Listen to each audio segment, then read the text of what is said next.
Yan o, kaawang kabayan o. Ibig sabihin pumasok.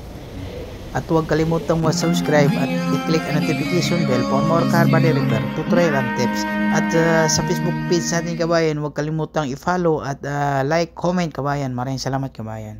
O kabayan, Mercedes tayo kabayan. Ang problema nito kabayan, palitan natin ng bago na bumper. Yan. Ito, basag to eh. Tapos ang problema kabayan, tingnan mo yung allowance kabayan o. Ito yung gap niya. Malaki yan. Tapos dikit lang yun. Malaki lang yung gap. Tapos dito, okay naman yung ganyan niya, malaki lang. Tapos dito, maliit. Tapos ito, pasok tong taillight. Kailangan natin ilabas yun doon, yung bracket doon sa may taillight. Tara, ilabas natin to. Yan ang gawin natin ngayon. Tapos bago yung bumper ha, palitan natin ng bago yan. Yan o, kaawang kabayan o. Ibig sabihin pumasok.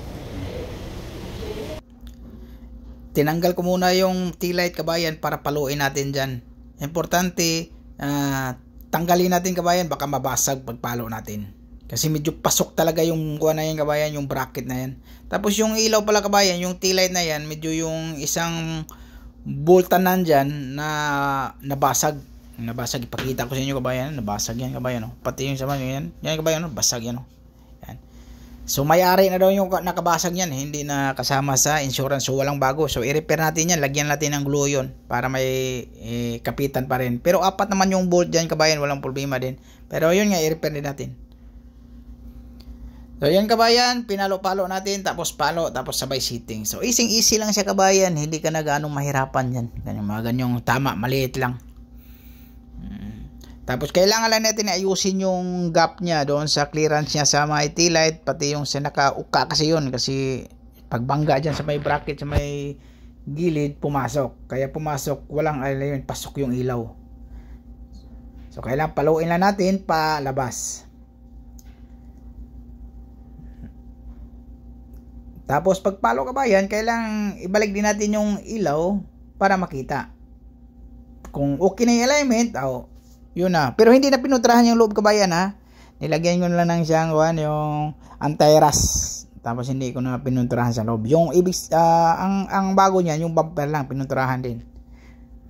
Yung bumper lang bago kasi yung nabasag.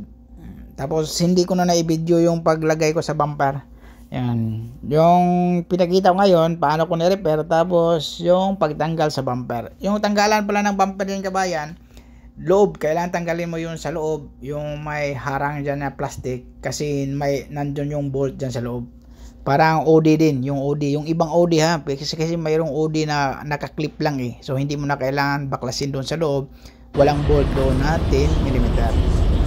Nut lang kasi kabayan, okay na kabayan yung alignment kabayan. Mayroon pating bolt doon sa loob kabayan, sa gilid, yung sa panel niya. So dalawa, para siyang old model na Toyota na may bolt doon sa loob. Matibay talaga yung pagkalagay, hindi lang clip.